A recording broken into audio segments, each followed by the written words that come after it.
कर्क राशीच्या लग्नातच मंगळ आहे. हा मंगळ कर्क राशीला खरं योगकारक ग्रह आहे. एका केंद्राचा आणि एका कोणाचा तो मालक आहे. पण तो लग्नात आल्यामुळे इथे तो नीच होतो. पण लक्षात ठेवा, आपल्या इथे चंद्रच आहे, म्हणजे इथे काय झालं, नीचभंग योग झाला. त्यामुळे हा मंगळाची फळं तुम्हाला निगेटिव्ह निश्चितच मिळणार नाही. घराची काही कामं असतील, काही महत्वाचे कागदपत्रे असतील, ते क्लिअर करून घ्या. कारण ह्या काळामध्ये हे सगळे तुमचे प्रश्न सुटणार आहेत.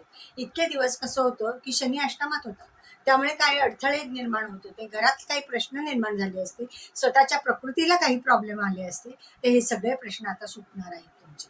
आणि भाग्यामध्ये आता शनी येणार आहे, त्यामुळे भाग्याचे जरी शनी आला म्हणजे निदान अष्टमातनं जे त्रासदायक होते, भाग्याची साथ अजिबातच नव्हती तुम्हाला, तर ती तुम्हाला मिळणार आहे.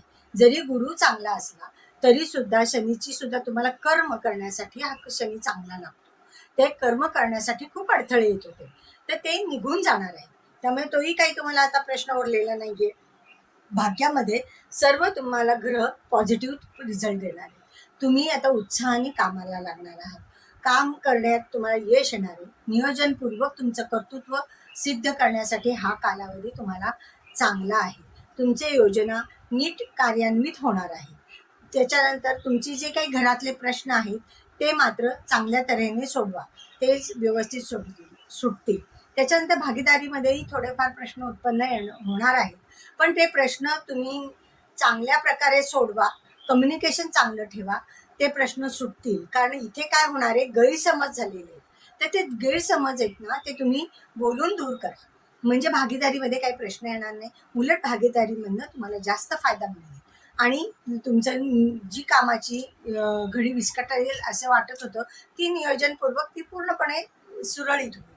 त्याच्यानंतर कौटुंबिक दृष्ट्या सुद्धा काही प्रश्न निर्माण झाले असतील, ते हळूहळू सुटणार आहे. त्यामुळे तोही काही तुम्हाला इथे प्रश्न येणार नाही, कारण आत्ताचं जे पिरियड चांगला आहे. पहिली गोष्ट म्हणजे शुक्र तुमचा चतुर्थीच चांगला आहे, म्हणजे तुमची घरासंबंधी काही मोठी कामं असतील तर ती सुटणार आहे. ती नियोजनपूर्वक करा तुम्ही, ती चांगल्या प्रकारे होतील. नवीन घर करायचे, गाडी घ्यायची, तर हे प्रश्न तुम्ही विचारपूर्वक सोडवा. इन्व्हेस्टमेंट कशा आहेत, त्याच्यात कसा काय करायचं हे मात्र तुम्हाला नीट ठरवलं पाहिजे. कारण बुध आहे तो सुद्धा भाग्यातच आहे, पण राहू बरोबर.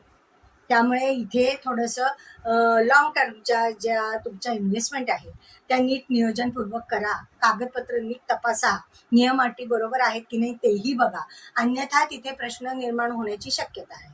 तर इथे तेवढी आपण काळजी घेणारच ना. जेव्हा मोठ्या इन्व्हेस्टमेंट असतात तर त्या गोष्टी बघायला पाहिजे.